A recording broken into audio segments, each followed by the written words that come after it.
All right, welcome All back, right. everybody. All right. This will be a fun episode, I think. We've Yep. just been talking a little bit about things that have been going on for us. I'm sure everyone else is having their own version of whatever we're going through Mm-hmm. for them. And that will depend on where you're at. It'll show you, you. Yeah, shows the energy that you have inside's projecting. Yeah. All right. So the first one on this for this episode is called Doubting Your Confidence is Placing Confidence in Your Doubt. That seemingly endless loop of stagnation is coming to a close. Come on, I know it, and you know it. Life will only tolerate stagnation for so long before its own mandate to move kicks in. I don't know the exact nature of your doubt, nor do I need to know how you break out of your loop of doubt. The how is pretty simple. But the experience, while it is occurring, is up to you to choose. The simple part is you halt the spillage of energy you are unnaturally swirling into doubt and allow your life promoting energy to naturally flow into the expansion of your confidence. It is that simple. Boom! You're off and running, skipping, flying, joying. Haha, thesaurus. I see what you did there. Expanding, and most importantly, imagining. When will it happen for you? When you're ready, and not a second before you choose to be. There's no point in worrying about it. That only proves to you that you're not ready. A compassionate, understanding, and ready you will allow you to relax and enjoy the show. In the meantime, you're still working on you under your current circumstances. Here, now, you're still learning from your doubt, which is the counterbalance weighing down your confidence. Once you've obtained all you need to know about your doubt, your confidence will spring into play. So, how do you do that? Well, one method is to pause and evaluate whenever you have doubt. This shows you your intent and puts you into input mode by asking questions about your doubt. If that's too much, then just pause your thinking whenever you feel doubt. Learn to do that consistently, and the next thing you know, you'll be asking yourself questions and evaluating why you have doubt. Doubt isn't a bad guy or gal, it's a safety mechanism trying to protect you. Only you don't need that level of protection anymore. So now it's overprotective. But instead of punishing you both to a new harmonious balance, you both require a bit of reprogramming to cooperation. The pause to evaluate method empowers you to begin that process. I've given you enough to get started and for you to do your own reprogramming. If I give you if I gave you specific step-by-step instructions, then I'd be reprogramming you. And I won't do that to you because that's not how I would express my highest good. Earlier, I said we need this for us to expand beyond our present bonds, and that I can't ask you to go first. So this is me taking the first step in expressing my true love to you. You don't have to believe me or in anything I lay out in this manifesto. If that avenue is blocked, love will find another path that is open. This energy is already out there in the ether. So I'm already expressing my love to you, whether you're ready for it or not. When you are ready to accept it, it will be there waiting with no qualifiers on how you want to receive it. This is how the new paradigm will be shaped. Love first, everything else second. Can you imagine it? I hope so. But if not, no worries. There'll be other go firsters. Wow, my thesaurus may have now thrown out the database of words and created a new one. Go firsters who take the first step or open their arms first without demanding or even expecting anything in return. The world is crying out for this right now. And there are those who have opened their hearts and imaginations enough to glimpse what is coming and what is needed. I know I'm not the only one who has seen and felt what is coming. I know it. Yes, there's some chaos swirling around, but I'm enthused by it, almost giddy, because I know that it will be brief and for our highest good to clear it. What sends chills up and down my body is what follows on its heels, so close that they both seem to be occurring at the same time. I believe, no, I actually know this is why I'm writing this Manifesting Manifesto now, to prepare for the waves and waves of souls who want to know what they can do, how they might go about it, without being told what to do. Mhm. These hungry souls are seeking to trade in yesterday's logic stipulated and unrequited love for the embrace of the now moment's unfettered love and guidance of the heart. If that doesn't swing your pendulum from doubt to confidence now, it will. I have no doubt about it. So much so that I don't just believe it. I know it. For now, know that love is here, awaiting your readiness to regain your confidence in you and all that you do. Mm. All right, so we ready for this one? Yeah. I'm kidding about this one. All right, here we go. This one's entitled Dorothy and Terry. Well, Dorothy started it. Okay, so here we go. So just bear with me, all right? Because I'm gonna let it go. All right, here we go. I'm letting it fly. I'd like to revisit a scenario I proposed in episode 5, where I moved the crystal with my mind. This time it's simple. I'm at home writing, so I'm not on camera, and I move a crystal with my mind 2 inches to the right. No one is around, just me. So now, just imagine this playing out. After I've moved the crystal, I'm a bit startled until I come to my senses and remember that I've been writing about it. Then try it again, and the crystal obliges while my full focus is on it. I see it move. And then proceed to run throughout the house while the little girl in me screams at the top of our lungs. Would that be appropriate? Or should I forgo that conservative approach and throw open the front door and let my little girl out? Forget that literally, figuratively crap. I'm talking about a grown man running and screaming, hand in hand with the little girl inside him, bouncing off cars and flower beds, scaring neighbors and little dogs, not to mention the handicapped golfers and the mail lady, who, again, forgot to close our mailbox door. So, how long is appropriate? 2, maybe 3 hours? Or until Gina gets home from work? Sorry for the extended description, but I'm trying to be realistic here. I did leave off about ripping my clothes off. I do not want the police involved, nor the flood of moving vans that would surely follow. Okay. Back inside, I sit down in the living room and think, what the heck? I'm going to try to move the TV. And it moves! Oh, hold on. Dorothy, that's the little girl inside me, is squealing and running out the door. Be back! Well, soon! Okay, back now. Dorothy is all tuckered out. Serious now. I proceed to wander about the house, moving whatever objects strike my fancy, not even caring what the house will look like when Gina gets home. So finally, I get settled down and get back to my writing. Okay.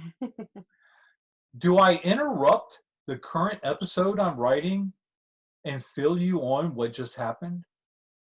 Or wait for the next episode? Who am I kidding?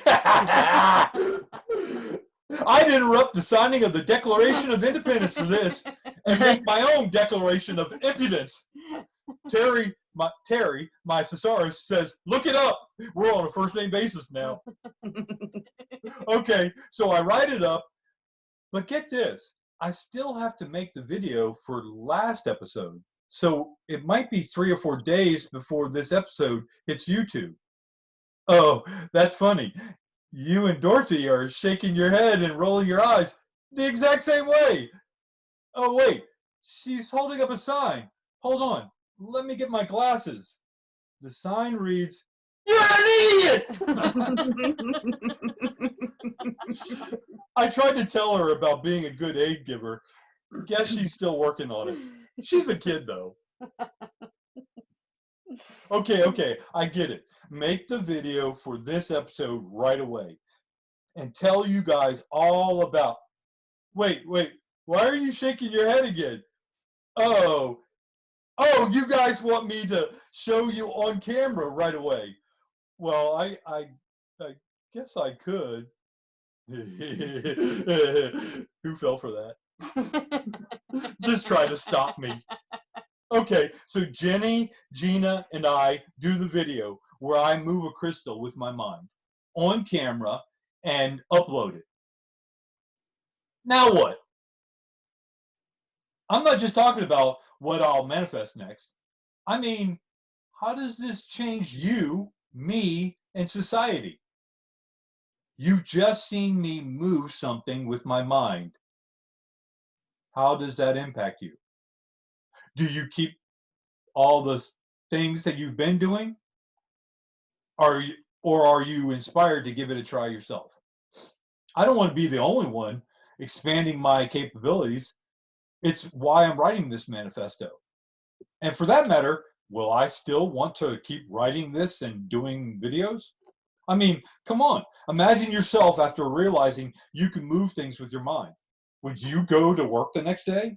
How would it change you, your relationships, and the old ways of how you did things? What if you were the only one who could do it? Would you become a show-off, relishing in the feeling of being the only one? Or would you want to share it with others and try to motivate them to try it themselves? How do you do that without making some of them feel bad if they can't do it? And what if your friends and family just want you to move things with your mind all the time, like some kind of dog and pony show? How long until that gets boring? Does this new ability make you a better person? And when more people find out about you and want you to be in their YouTube videos, so much so that you don't have time for anything else, is that how you want to spend your time? If you're in my shoes, do you keep writing and doing these videos? Well, here's my stance. I, for whatever reason, saw this coming and was given a chance to imagine how I would handle it. And not only that, be able to pick how I use it. That's why I believe or know this whole manifesto came about. I'm manifesting it to share it with you because that's part of my will, my mandate, my manifesto to me, to Gina, to Jenny, and to you if you choose to participate in any of that resonates. No strings, no demands, no worries. I feel like I went into Dreamscape, designed a world of my choosing, and now I'm living it and offering it to you to come play in if you want.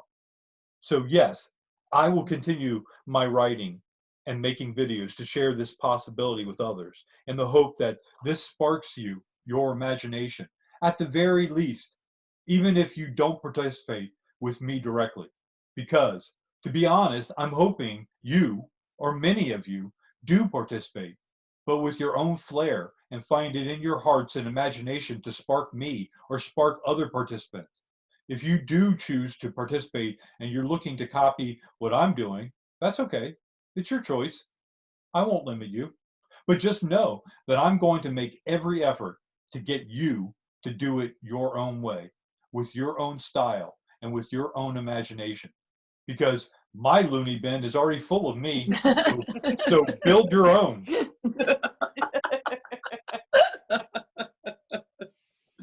Because I love you, man. I use the moniker man to include woman, as I'm a bit loose with my identifiers, because that's my way of inclusion. Of course, that's in a completely platonic, slap your mama, kiss your dog with tongue, goose your neighbor, let little Cindy braid my hair because she says it makes me look pretty kind of way.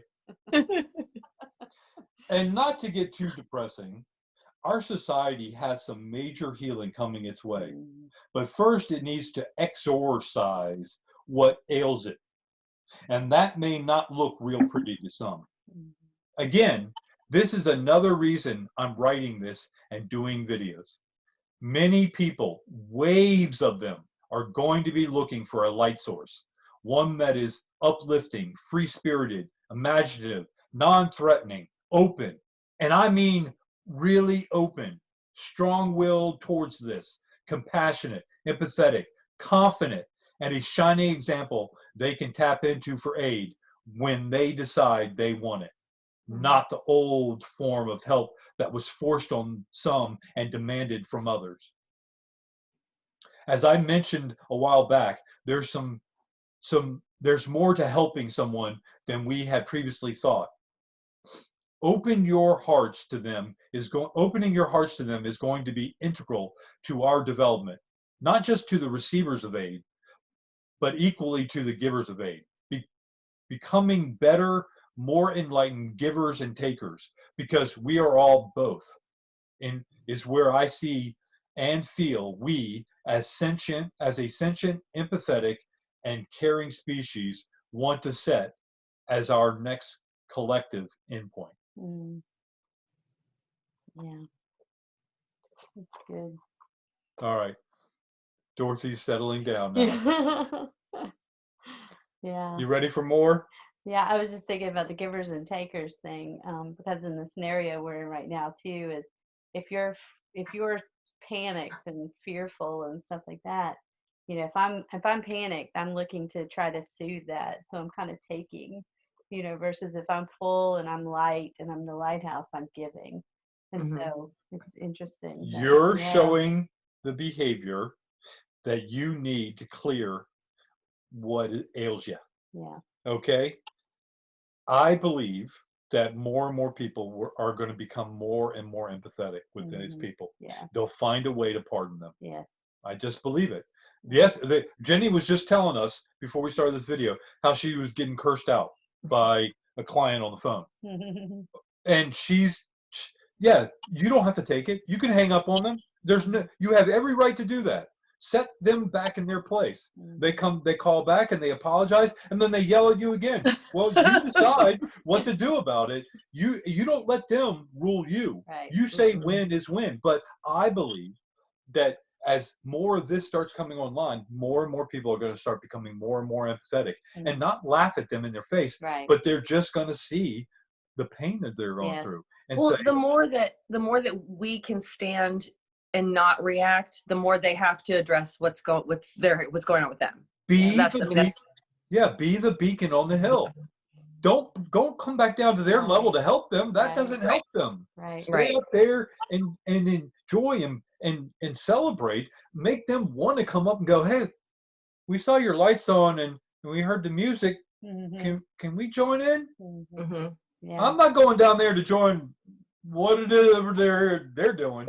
Yeah. I feel for them. I really do. Yep. But I'm not joining in. Sorry. No. Because it's nothing personal to you or to me. When it happens, it's all inside of them, and you can see the pain on their face, and it's just like I mean, the compassion is there. Everyone's going to get through it. Everyone will get through it. Yeah. Everyone. One way or the other. Yep. Yeah. So. Just the path you choose. Yep. All right. The next one's entitled, "Did everyone just lose their minds while I was away?" I've been busy writing. Seriously. Yes. How many hours a day do I spend writing? Oh, yeah. All day long. Well, other than your little short breaks that you take. Yeah. So, because it's nonstop. I was writing I was writing this episode that we're doing right now all the way up until 3 hours ago. Yeah. Yeah. So, all right. Do you see what's happening out there? Yes. I see some fear, panic, scrambling for toilet paper, financial markets all screwy, etc. But cross your eyes, stand on one leg, pat your nose, and rub your belly, and you'll see something deeper. Life is moving again.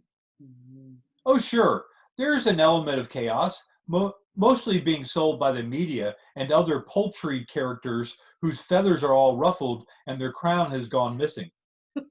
That's chicken for heads cut off.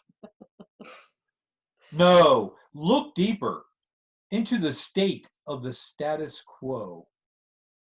It's changing. Questioning things puts us in input mode to advance our perspectives, beliefs, expectations, and knowledge. And there's a century's worth of questions to ponder. Questions like, what was President Eisenhower warning us about in his last public speech before leaving office? What was President Kennedy warning us about in a string of speeches leading up to his assassination? And what fed the creature on Jekyll Island that G. Edward Griffin talked about in his book? There are so many more questions on the cusp of being answered if we can just allow ourselves to enter input mode and ask those questions. So, what is really going on? Well, are you sure you want to know? I'll tell you what. Here's what I'll do. Since you are all playing a role in my perspective, and that makes us all friends, I'm going to take a chapter out of Bizarro World and lay down some thoughts. How's that? So, nobody take this too seriously, and afterwards try to act all, hey, Terry, well, what's that word we used a ways back about, oh yeah, that one, naive, yeah. Yeah, try to act all naive, like you know nothing. We good? Okay, here goes. This world that we all love to one extent or another is now activating the new script. I'll say that again. It is now activating the new script. That means the old director is out. You know, the one I mentioned back at the beginning of episode 3, and the new director, along with the new storyline that will make you giddy, squeal like a little girl, Dorothy just yipped, slap your mama and pee your pants. Yeah, that storyline is in. Okay, I hear you saying, what does it really mean? When you're ready to see, it means monumental changes to our world that will shift everyone's perspective all the way down to the most ardent of boot draggers. I can even hear Dorothy and Terry yell out, "How soon?" on that one. It's already started. This whole narrative with Wall Street on a liquidation diet and all the lockdowns due to sun disease. You know, that's wink, wink for the P word. No, not that one. The other one, where lots of people are supposedly sick from something that's named after that gaseous envelope around the sun. Hence, sun disease. So that's our code word for it. The lockdowns are for our overall good, so that our benefactors can clear out all the old directors' stooges and release the actors that are being held hostage by the stooges. This is also being coordinated with the takedown of the old directors' money scheme. It is worldwide and is impacting every actor on this planet of ours. That's us. We're all actors. This phase should be roughly completed by May sometime. By May sometime, which is when the cleanup will begin. Okay? The ops are going on till then, till May, and then the cleanup begins. Oh, they'll put out some believable reasons why people are receiving treatment or being compensated. But the real objective is to free the actors who are too embedded into the old storyline, assess their programming, and heal them so they can click over to the new storyline. Mm. Not everyone will require the same healing or reprogramming. It depends on how embedded each individual is. Certain areas are more prone to embeddedness, like politicians, bankers, government workers, the upper levels, clergy, celebs, universities, intelligence agencies like the CIA, secret societies, or any authority groups. But most of this is directed at select individuals. Remember that. It's not whole groups. It's select individuals that just they've bought into the old paradigm storyline and they don't want anything else. They're caught in it. All right. Mm-hmm. If you hear of individuals, especially well-known ones, passing on due to wink wink sun disease, that's more than likely the cover story. The media is part of this, but they have a special op just for them since they're so public, and another program just for select celebs. The money system, while coordinated with all of this, has its own program and will be revamped to make it more equitable to all actors. In fact, there are public signs of it occurring, with many actors' debts being greatly reduced or flat out eliminated. We already heard about Yeah, it. we've heard several. There are quite a few well-known money institutions that won't be around at the end of the year. You know their names. Mhm. Some will be gone by Labor Day. Flat out gone. Mhm. Just think of some big name banks. If I understand what our benefactors have planned, every actor on this planet will be better off by the end of the year, or they will be undergoing additional healing. Our benefactors want everyone as happy as each experiencer will accept as the new script is brought online.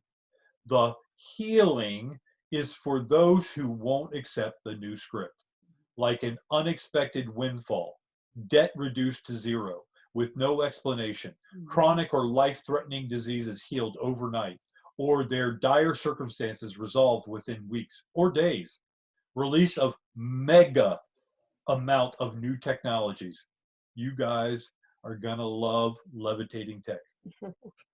Major revamp of the health industry. Yeah, healing beds for everyone. And don't even get me started on the new space tech. The bottom line for us is we're gonna do a Marty McFly and go back to the future. Back to where we should have been if the old director hadn't sabotaged the script. By the time the transition over to the new script is complete, you will be living the life you can just barely believe now. But don't think this time we're in now is just filler. It has a unique and worthwhile experience all its own. Within the next month or so, there will be signs that the status quo of the past is shifting fast. How you experience this is up to you. Question things, but let yourself enjoy every moment you can. This is going to be a time you tell the grandkids that you were there, because many of them won't believe how things used to be. Absolutely. Okay, so here's some things I'm going to do to let myself make the most of the experience.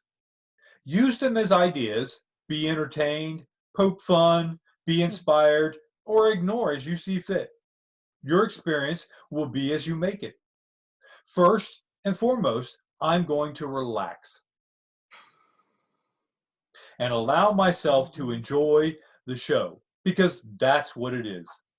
For me, this will be like Christmas of old, when I was a child with a hint of the gifts to come. 10 days out, the festive spirit is just beginning to swirl and permeate into the air of foretelling togetherness. In this beloved space, I'm little Timmy, with my nose and hands pressed against the glass of anticipation, peering into the idyllic landscape of a tiny town caught in the snow globe of time's bliss. Tinkles of jingled bells embrace me in remembrance of Clydesdale horses and the favored ornament I hung just yesterday on our tinseled spruce. Ah, that tree, so simple a word, yet so stoic and symbolic of hope hung from its every branch.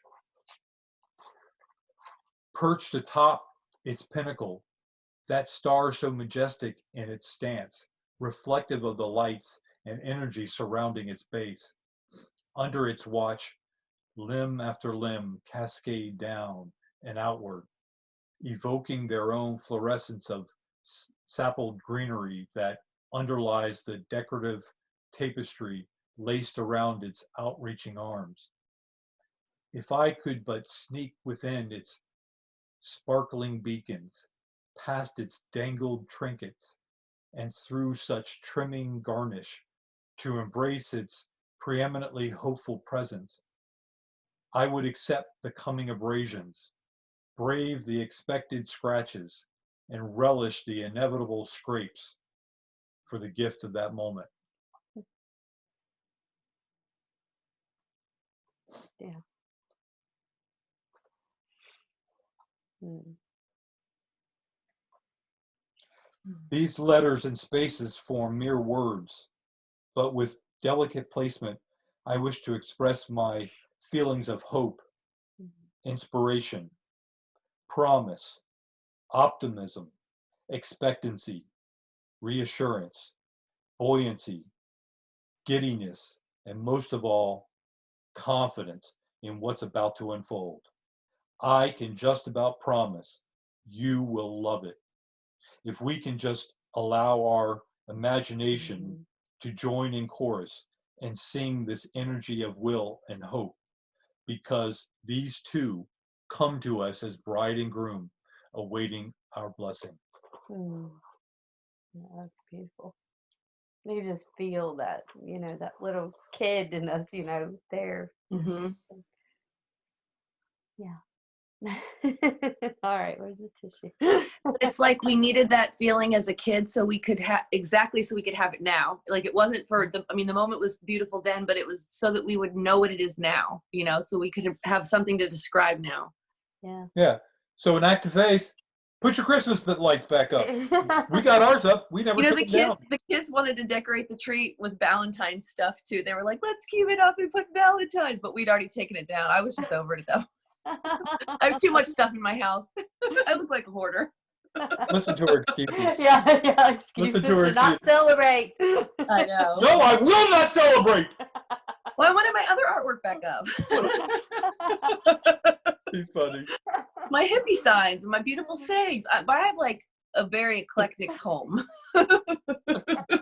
It's a big giant vision board in here. Keep going. Get it out. Get it out, girl. It's vision boards and prints and beautiful things and salt lamps and essential oils and incense and magical tools. That's my home. Christmas at that point was like too vanilla for me. I needed my crystals out. I love you, Jenny. I know. And Cinder. Ready? Yeah, I'm ready. Mm-hmm. All right. Good. Oh, was it my turn? Yeah. Oh, I didn't know I was ready. I'm still basking in it. Gina's up next. She's going to read a poem. Okay. Turn up the heart chakra. Now you got to read. Yeah. It's like, wow. And now I got to be able to see what to read. Just wipe your nose on your sleeve. That's what I do. Okay. All right. You good? I'm good. Okay. Just making sure. Okay. Accepting a dance in the moment. There's a gift in each moment that we seldom respect. We're either lost to the past or look for a future to expect. Our past delivers promise of memory to live, while our future makes promise of more promises to give. But what is this moment that's out of these two, that reveals beyond promise a gift with no clue. How might I find this thing with no past, of something with no first, and certainly no last? Where does it hide, this moment without time? Can it not be summoned by the ring of my chime? My clock has no setting to hand me its gift, no grandfather of old to call for a lift. It's placed upon time, but light as a feather. A loss of its focus releases its tether. Is there a trick to its presence, a lock I must break, a code I can steal, or a chant I can fake? Why won't it come? Does it know I'm right here? I'm tired of waiting and sick with my fear. Tried everything else, but there has to be more. Maybe I'll pause all the rest so it becomes less a chore. What is this showing, this focus of mine? I just wanted a moment, some peace I could find. Was it here all along, awaiting my stance, of releasing all suitors, a dance of acceptance?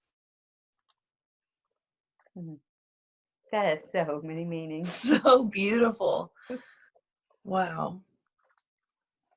And so fitting for right now. That I'm sleeping. Slowing. It's not showing. Oh, slowing. Yeah, that's all right. Okay. It still had the same energy. Yeah. So it was good. That was amazing. Yeah. So, yeah, we can't wait for you to read it. Yeah, exactly. Because it has another feeling when You got it. read Yeah. I mean, we read it to each other, and it has that, when you read it, it has a certain energy that you don't quite get when it's read to you. Yeah. Yeah, exactly. Definitely. And if you vocalize it, it's even more. Yeah. So. Well, that gives me a new seed. Yeah. So just remember, that was entitled "Accepting a Dance in the Moment." That's so beautiful. Yeah. Thank you. Yeah, that's very pretty. Say thank you. Thank you, Jenny. You're welcome. All right. The next section is entitled "To Want It or To Will It to Be?" That is the question. Do we await a moment to occur, or do we make that moment? If we make it, how do we do that? I'm thinking we will it. But again, how do we do that? If we want it to occur, isn't that willing it? Obviously not. Otherwise, it would be past tense. So what's the difference between wanting and willing something? Mr. Dictionary defines want as having a desire to possess or do something, ought, should, or need to do something, a lack or deficiency of something, a desire for something. Now, to will, Mr. Dictionary, the definition of will is expressing the future tense, expressing future events, expressing facts about ability or capacity, expressing expectation about something in the present, the faculty by which a person decides on and initiates action, a deliberate or fixed desire or intention, intend, desire, or wish something to happen, make or try to make something happen by the exercise of mental powers. This is written in the dictionary. By mental powers. Thanks, Mr. Dictionary. Can I just call you Dick? No, that's too demeaning and below the belt. How about Deshaun? Yeah. Okay. Thanks, Deshaun. Now back to want and will. We know they're both similar, but I want, pun intended, I want to focus on how they're different. Sorry to interrupt, but I just have to clue you guys in on what's been happening. The big thing is that the number of synchronicities have been off the charts the last few days, especially today. I had to have seen at least, I wrote 20, but that was as of 9 p.m. 20 p.m. Yeah. 20 today, especially with the number 9. The fabric of this world definitely wants my attention for something. Also, I alluded to this in the last video on Monday, the 16th, but I have this new ridge on my forehead, centered between my eyebrows and running vertically upward at least 2 inches. Here, I'll let Gina tell you about it. Sorry, readers, you'll have to take it on faith. Yeah. Tell them what happened. Yeah. So we were in the. Well, I noticed it. We were in the dining room talking, and I noticed it, and I asked him if he had bumped his head on something because it was very prominent to me. But he said no, and then he just kind of let it go because he thought maybe it was a spot. I just reached up real quick to see if there's any blood, because I can't see it. And believe me, I do not look in the mirror because I'm already half short of a basket. So then the evening went on, went to bed. The next morning we're awake and he's standing in the bathroom talking to me, and I'm still sitting in the bedroom, and I'm looking at him while he's talking, and I said, honey, have you looked at your head? You have a knot about where your third eye is raised above your head. That was the one I saw yesterday, but it was very pronounced again, and I could see it across the room. And that's when he looked in the mirror and felt it. And there's a ridge. I don't know if you can see it, but I can definitely feel it. It goes from right here, and it goes all the way up to my hairline. And it was not I can see a line on your head. I see a line. It was not there before. No. It's like a stripe. Yeah. That's what it looks to me. Yeah, and it's like it is a knot. So. And I swear, we're not making this up, and I didn't sit there and rub my head or anything. And I didn't hit him with anything. Well, not there. Yeah, so came out of the blue. Just part of the string of body morphings that have been going on. Yes. They're like, we need more room. Let's stretch it open a little bit.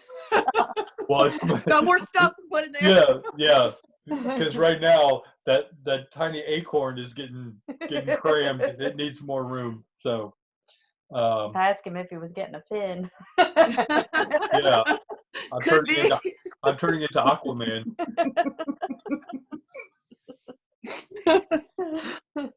Oh, it just had another synchronicity, 9:29 p.m. That was last night. Mm-hmm.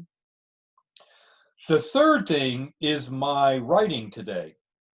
That included the little Timmy section and the poem, Accepting a Dance in the Moment. Did you notice the heightened emotional content? Well, I sure did. Not sure why today, which is Tuesday the 17th, but something is shifting. Okay, sorry for the interruption. Now back to your regularly scheduled unprogramming. Yeah. Okay, back to focusing on the difference between want and will.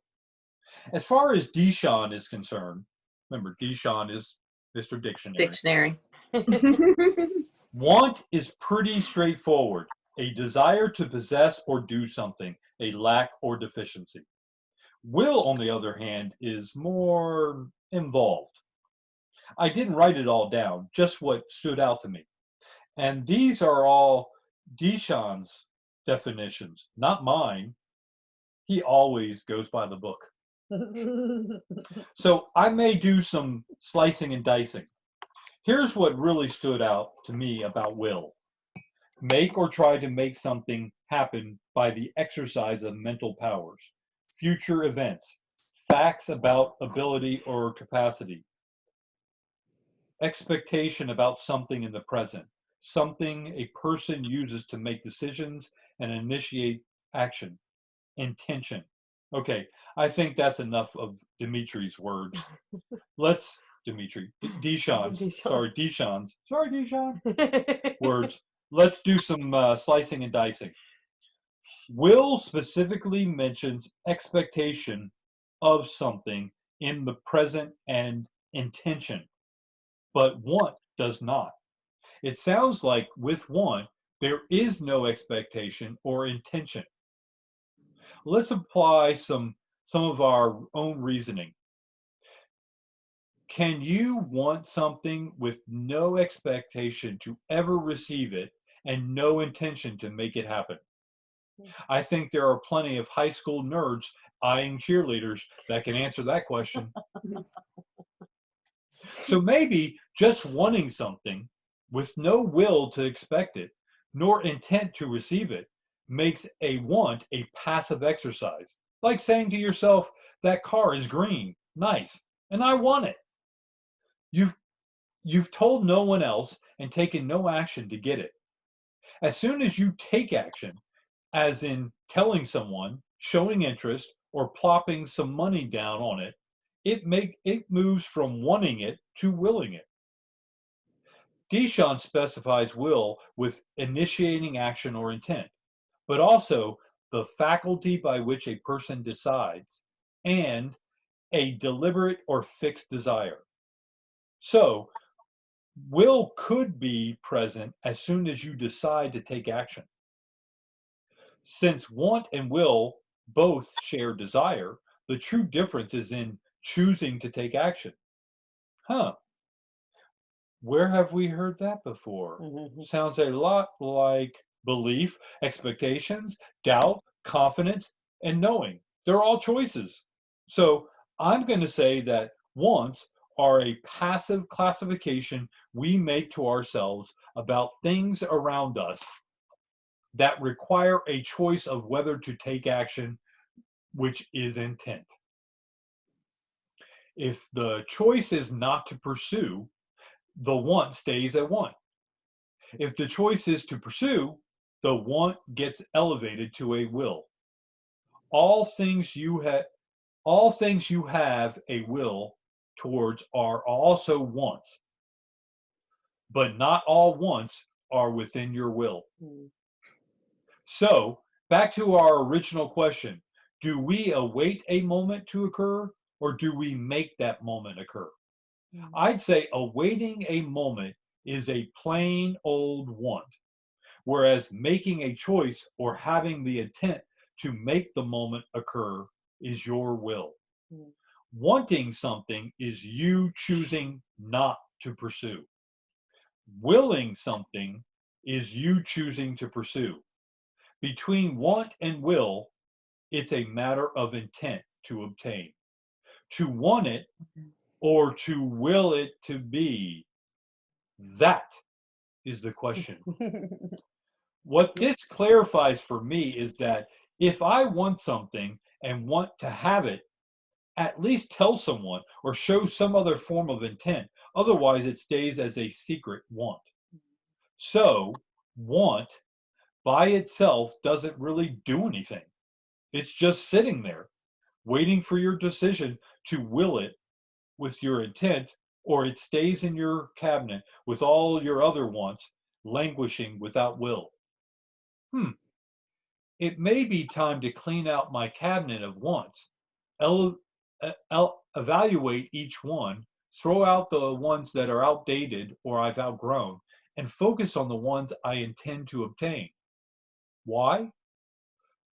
Because I have a strong feeling with the new script coming online, my new abilities arriving any minute, and the world of possibility expanding with my awakening imagination, that Dorothy, Terry, Deshawn, and most especially yours truly are going out shopping for new, eye popping, skin tingling, giddy inducing, page turning, and heart thumping wants.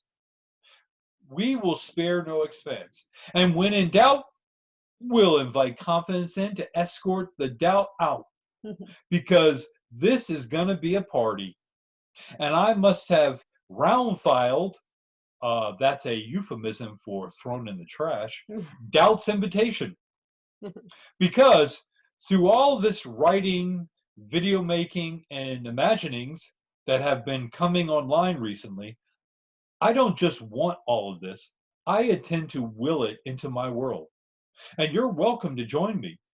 But first, you'll need to want it and then will it by ditching some of your old beliefs, expectations, knowings, and doubts. Oh, and can you pick up your confidence on the way? I hear they are the life of any party, and the more the merrier. And no worries about his thug cousin overconfidence showing up. He only shows up when his brothers doubt and insecurity get invited, and they're certainly not. Plus, Dorothy is bouncing at the door, and she can spot those malcontents from a mile away. She is one badass of a bouncer. Don't let her size fool you. Did I tell you about the time she flung me screaming down the street, knocking over golf carts and decapitating Mr. Jenkins' lawn gnome? No, it was the second time that day she went on a rampage, albeit with a huge grin decorating her face. She's hee-heeing me right now. I think this is all just a preamble in preparation for the big party. I can't contain her any longer. You guys might want to bring in your lawn ornaments. They're in danger. Yeah. Until next time. Oh, wait. More random stuff. Let me ask you some questions and be honest with yourself. Can you imagine the following? 1. All your debt paid off. 2. Your vessel, your body, 100% healed of all sickness and malfunction. 3. An abundance of wholesome, healthy food and water within easy reach at little or no cost. 4. Your work situation vastly improving with so many opportunities, you'll have to narrow them down to 9 to giddily choose from. 5. Those heavy, soul-draining thoughts that creep in occasionally, just gone. Poof. Yes, I did use that in person. 6. More energy than you know what to do with. 7. Your will, your mandate, your purpose becoming much clearer. 8. Hologram technology wherever you want it. 9. Broken bones, deep gashes, and any injury you might sustain while enjoying your newfangled energy, all healed within moments. 10. Fun, without guilt. 11. Things that levitate or float, like carts, bridges, beds, vehicles. 12. Space travel and exploration. Think Star Trek. 13. Body modification. I'll keep it simple for now. Of your appearance using technology that changes your hair color, nail color, tattoos, etc. at the push of a hologram's button.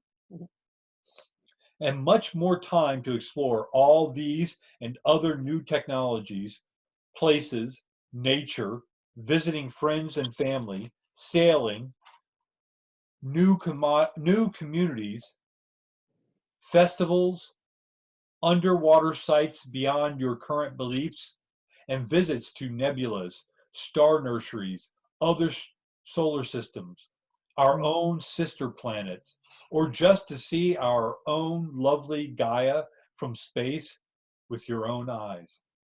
These and many more frontiers will begin unveiling themselves to you over a very short time span. If you'll but sidestep your current belief system and knowings and open the heart of your imagination into the auspicious grand opening of the world of art our benefactors intended us to flourish and thrive in. Buckle up, folks. Dorothy, you're not in old script anymore. There you go. Excellent. That's all. I want more. I want more. I already started episode 7, but I don't want to. I'll be patient. We'll have to wait. I guess we're going to have to wait till Monday. Yeah. Yeah, because you've got your thing this weekend. Mhm. So Yeah, we'll wait till Monday. But just know, every day there's going to be new gifts unveiling. It depends Mhm. on how you look at it, but Oh, they're Yeah. happening all over the place. It is. Yes. With all this time on our hands because we're in lockdown. yeah. Yeah. So much is happening in the nothing. So much. Oh. Like this morning I woke up and it was 6:44 and I did literally like an hour's worth of stuff and I looked at my clock and it was 6:57. I was like, how did that even work? And it's been happening all day even before getting on with you guys. I looked at the clock and I was like, oh no, I have to be there. And then I was like, oh, I have 15 minutes. But I had 15 minutes like 10 minutes ago. Yeah. So it's Yeah, it is. It's amazing. Well, he asked me this afternoon, he's like, what are you going to do with the time before the call? And I'm like, how much time do I actually have? Didn't have any idea.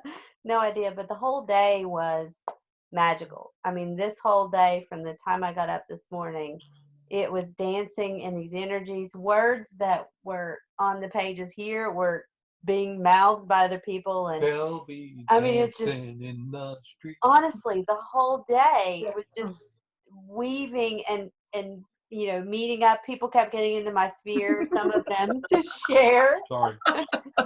They're distracting. Dorothy. I don't know what you mean. I was starting to do that to you. No, stick my finger up my nose. So, but yeah, it was like people were in my space who wanted to either share their energy or wanted to, were down a little bit and wanted to experience a bit more energy. It was just magical the whole day. The whole day was like that. It was incredible. There's going to be much. I'm busy writing, so you guys are going to have to like vicariously live for me for a little bit until I hit my break point, because this stuff is too golden. I can't stop this stuff because I know everybody's gonna want to share in this and like tell me a story. Okay, here you go. Here you go. Oh, you want electronic? Okay. Yep. Can you send them the link? Yeah, I mean, that poem that I read 2 or 3 times today, it came up, like every time when I talked to people, it was like, they need that poem. It was like, okay, so I text it to them or whatever. So it was all day, or they need to hear this. And it was really interesting. So yeah, it's just magical right now. It's so much fun. I woke up with that "Turn on Your Heart Light" song in my head, so that's why I was like, I have to share this. Turn Neil on Your Heart Light. Diamond? I remember as a child loving it so song. much. Neil Diamond. We were singing that. We actually looked up the lyrics a couple months ago. A couple weeks ago, I guess it was. I have no idea when it was. But because that was one of my favorites. So you're silly. It's not me. Now I want a Tim bobblehead for my car. It's not me. Dorothy did it. Yeah. Well, I came home and he goes, well, tell me about the day. And I swear, I mean, I didn't even cover all of it. No, she just said, well, let me pick the top 20. I was like, oh my gosh, it was the whole day, Yeah, because I need to hear that. I mean, this is uplifting, but I want you know what I mean. Gotta know what real people are doing too. Did you just call me fake? You know what I mean? We're all fake, actually. You know what was really Dorothy interesting? just gave you. Oh. What was also really interesting was last night I went to yoga, and on the way to yoga, I was pondering the thing in between, like the moment in between your past and your future. And while I was doing my yoga practice, it was coming up, and just the whole meditation and everything. And when I got home, he goes, I want to read you what I wrote, because it was like it stopped me from what I was writing and asked me to read, to write this. And he read it, and I was like, oh dear Lord. I was like, wow, this is exactly what I was pondering and the whole time. And I kept thinking, why is this coming up right now? So it was right there in that poem.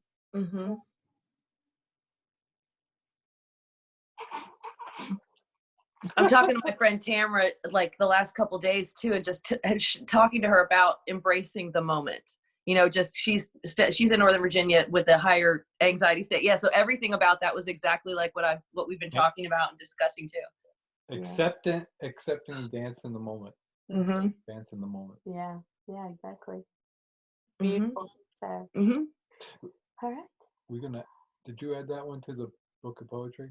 Yeah, I didn't know if we wanted to put it in the next book of poetry or because this one we Oh, have we is, already have the magic number, don't we? yeah. Yeah, okay, we're going to do a second book of poetry. Yeah, so the first Volume one 2. has, it had, we finished it last night with the tree. It wasn't a poem, but it's a writing. And so we used the Christmas tree one. And when we did it, it all locked into a like magical number. And we thought that was complete. And then this one came through. So it's like, okay, well, this is book 2. Yeah.